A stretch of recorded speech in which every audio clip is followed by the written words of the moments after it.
శ్రీ యనమల రేవంత్ రెడ్డి గారి ఆదేశాల మేరకు సూర్యాపేట జిల్లా కలెక్టర్ గారు మరియు పౌర సంబంధాల శాఖ అధికారి, మండల ఎంపీడీఓ గారు, ఏపీఓ గారు, గ్రామ కార్యదర్శి గారి సహాయ సహకారాలతోటి తెలంగాణ సాంస్కృతిక సారథి ఈర్ల సైదులు కళా బృందం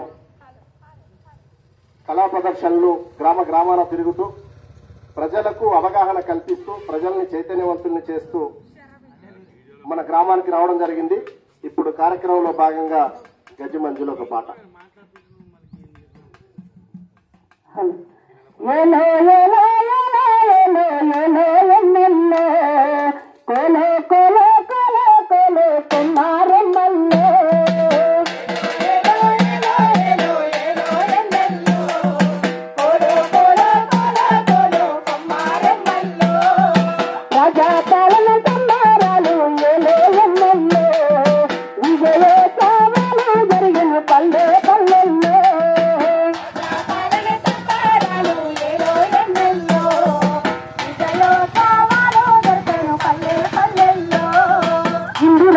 Thank you.